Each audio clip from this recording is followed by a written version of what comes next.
Joan of Arc, a name that echoes through history, forever etched as a symbol of courage, conviction, and divine purpose. A young peasant girl who led armies, defeated knights, and stood against the might of a kingdom. She was burned at the stake, revered as a saint, and remembered as the Maid of Orléans, a hero of France. But what if I told you that Joan of Arc, the woman who became a legend, was hiding a dark secret? A secret that has been buried for centuries, and one that, if revealed, could change everything you thought you knew about her. For centuries, Joan has been viewed as a pure, almost untouchable figure, a divine warrior, chosen by God to save France from English occupation during the 100 Years' War. But what if the truth about Joan's life, her mission, and her actions were not as simple, not as righteous, as history has led us to believe? What if Joan of Arc, for all her bravery, wasn't quite the saint we thought she was? Let's go back to the beginning. Born around 1412 in Domremy, a small village in northeastern France, Joan was a humble peasant. By the age of 13, she began to experience visions.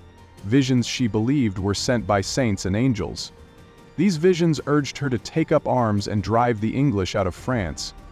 Guided by what she described as the voices of Saint Michael, Saint Catherine, and Saint Margaret, Joan believed she was on a divine mission.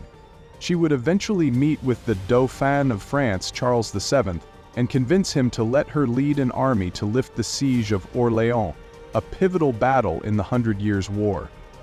Her success was nothing short of miraculous. The English, once unstoppable, were driven out, and the French began to rally behind Joan. But behind this story of divine intervention and triumph lies a much more complex figure. What if Joan wasn't just a simple girl led by voices in her head? What if her visions weren't entirely divine? What if she knew more about the political and military strategy than history allows us to believe? You see, Joan of Arc wasn't just a pawn in a holy war. There are theories, many of which have been suppressed, that suggest she may have had a much more intricate role in the power struggles of her time than anyone realized. Could she have been manipulated?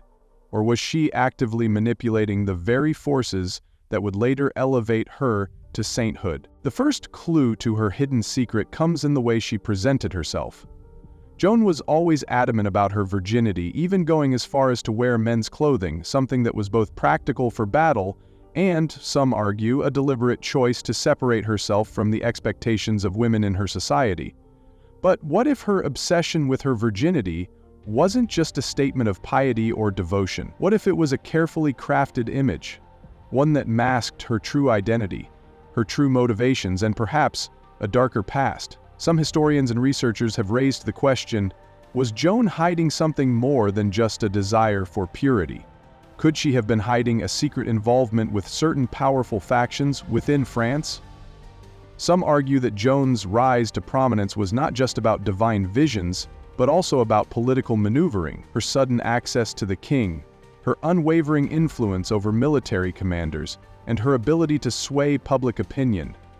These were not things that just happened to a simple farm girl. There are even whispers that Joan's relationship with the Dauphin, Charles VII, may have been more than just a spiritual or political one.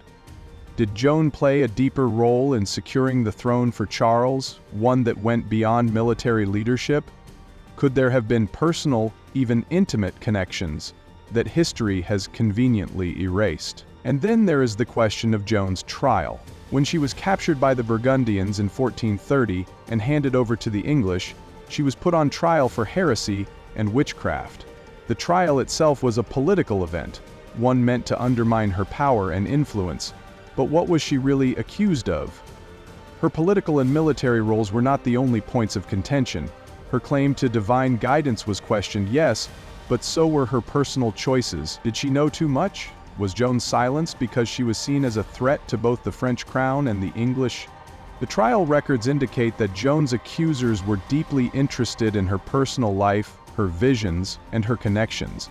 They wanted to know if she had any true political intentions behind her actions. But Joan's testimony was evasive, deliberate even. She refused to give up any secrets, any alliances. Was this the behavior of a woman who truly believed she was on a divine mission?